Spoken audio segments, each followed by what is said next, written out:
What have you changed your mind on during the course of your life that you thought was an absolute, something that you didn't think was changeable, but then it fell away? And what was it that made you think differently?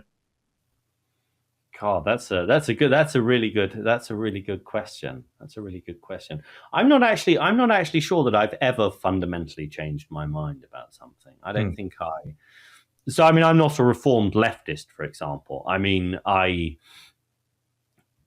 being in an academic milieu, I mean, I did social anthropology. I mean, social anthropology is the most retarded leftist discipline you could possibly imagine. I mean, it's like a breeding ground for the most confused leftists imaginable. People who say there's just the craziest kind of stuff. And so I mean, I had to exist in that milieu, and I did, I suppose, certain amount of it might have passed into my brain by osmosis, but I wasn't actively welcoming it. But yeah, I wouldn't. I don't know. I don't know what I've. That's a question I'd actually need to think about for quite some time. But I mean, I think, like I grew up in a beautiful rural part of England. I mean, conservatism really and reverence for the past and for tradition was just a part of life and was accepted. So I don't think that fundamentally I'm really a different person. I mean, I could say, for example, that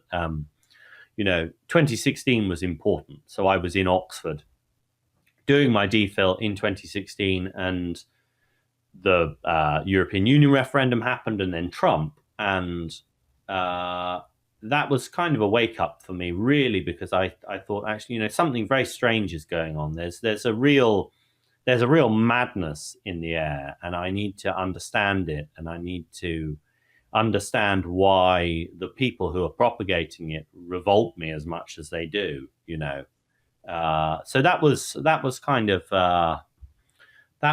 a big thing for me. But I don't know if I've had a kind of like a Damascene moment about anything in particular. I mean, pandemic was important as well, I think, but I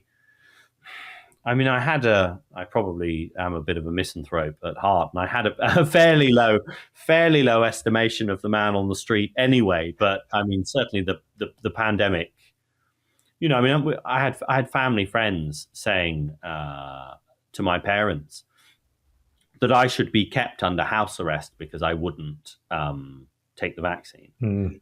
So I mean, that made me realize actually the full extent to which people are complicit in the crimes of tyrannical government. And so, yeah, maybe that's the scales really did fall from my eyes during the pandemic, and I really did actually realize that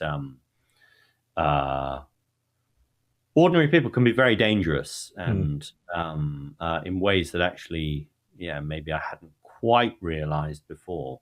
It's almost like seeing a real life example of Hannah Arendt's precept, Origins of Totalitarianism, the banality of evil, that it's not just some puppet master overlord pulling everyone's strings, but rather, it's in those banal actions every day and people's responses to it that can actually lead to an aggregate of quite tyrannical things.